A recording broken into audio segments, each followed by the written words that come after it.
Hey guys, this is the Renegade row. I'll show it to you, then I'll coach you through it.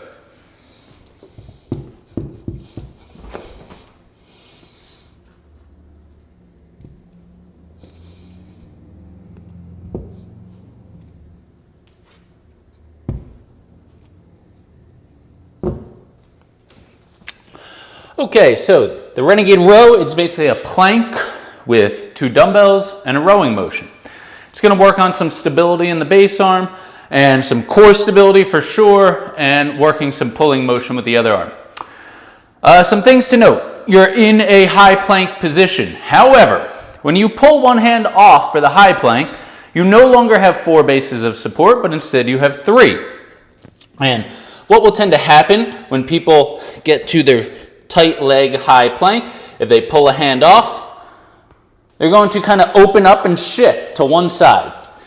That's not what we want to do when we have 3 bases of support. So I tell people to spread their legs out wider and bring their hands a little bit closer, maybe like thumb distance apart. So I'm here, I have my legs spread.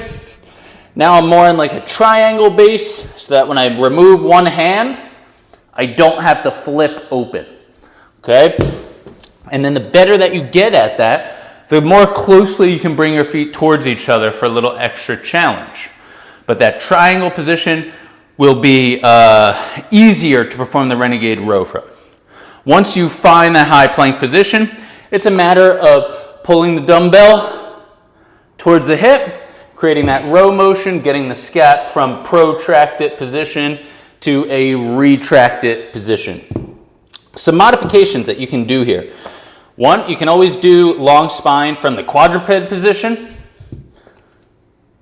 and do your Renegade row like that.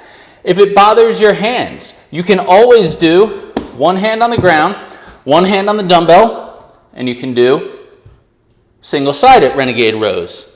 All right. The most important thing is trying to stay square and stable in the high plank while you're doing that rowing motion. That is the dumbbell Renegade row.